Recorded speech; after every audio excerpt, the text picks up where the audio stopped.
Project sponsors are anchors. They define the business objectives. They're a pipeline to executive leadership. They're the gatekeepers of financial resources. And your relationship with a sponsor can make or break a project. That's why it's so important for you to stay connected with them. Hey, I'm Kenneth Harris. Throughout my career, I've worked on some pretty intense projects, including some with NASA and other global organizations. I know how challenging it can be to break the ice and build a strong relationship with any sponsor, and then work to maintain it throughout the project. With the help of Sharice Broussard and Miguel Alastre, let's talk about how project managers can improve communication with project sponsors. The first order of business, establishing protocols for how you're going to engage with each other. Some sponsors prefer email, others might favor in-person meetings, or maybe it's exchanging text messages. Whatever the case, you need to establish how and how often the sponsor wants to talk and what to do in the case of an emergency. I have found that if you just say to an executive sponsor, hey, can I get on your calendar once a week, once every other week for 30 minutes to talk about the project so that we can keep touch base, it really has helped. But by me giving them that 30-minute, what I call elevator speech, really has been helpful in terms of not only establishing a communication plan, but it also establishes my credibility with the executive sponsor. So here's another way to strengthen communication with a sponsor. Try speaking their language.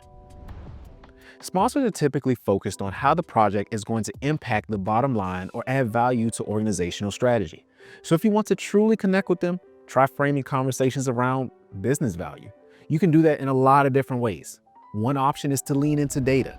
Speaking to metrics can take the sting out of difficult conversations and lead to more objective problem solving and decision making. Let's say you have a goal of maintaining the service by 99%, and your service is currently 96%. You have a gap there. So you will have to communicate that there is a gap between what is expected and what is actually happening. And not only communicating that there is a gap, but also how are we going to be back on track to the 99% goal. It's really about seeing the project through the sponsor's eyes. If the sponsor is only interested in a particular business function, don't waste your time talking about overall progress. It's your responsibility to know their priorities and tailor your communication accordingly. So if this person is expecting to boost revenues, just communicate how this part of the project is helping achieve just that. Making a personal connection can help project managers build trust with project sponsors. Whether they're ball fanatics, and I'm talking about the masters, it's always good to try to do some personalization, or their children, how old are their children, that type of thing, just to make sure that you are building some type of connection and that it's not always all about the business, because we are spending a great deal of time together. Here's one pro tip: look beyond the project. I never start a meeting off going immediately into the agenda. I always like to have some personalization. And if I can find that out via their LinkedIn posts or their Instagram posts, I try to incorporate that. Each project sponsor is different. Some might take a hands-off approach, while others want to be involved in every project decision. I definitely had executive sponsors who are micromanagers. And so the first question, after a couple of weeks in the project, I'd like to reset expectations. If I have done a good job in credibility, in some cases, the micromanagement lessens. It never stops, it just lessens. Another way to put it, you need to establish boundaries and then reset those boundaries with the executive sponsor. I'd like to give them the exact example of where the micromanagement occurred so that they understand where I'm coming from, and I'm giving them concrete examples so that in some cases they don't even know that they're micromanaging. It's just what they've normally done their whole career. There's no getting around the fact that executive sponsors can be heavily invested in the success of the project. So effective communication helps build a foundation of trust with sponsors and might even head off some of their tendencies to either micromanage or lapse. For example, Project managers can remind sponsors that timely feedback matters and explain how it can affect project outcomes. I would state that any delays on this response by this date would imply an additional cost of X and additional days of Y, and understanding that his or her response in a timely manner would optimize project performance. I'm sure I don't need to tell you, things don't always go according to plan. So make sure you have a way to get quick responses from your project sponsors. That's a must-have when time-sensitive decisions pop up.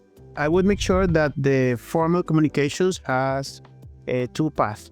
One, that it requires interaction but not with urgent matters, such as email, stating that the normal communication would be through email. So we expect the responses by X amount of time.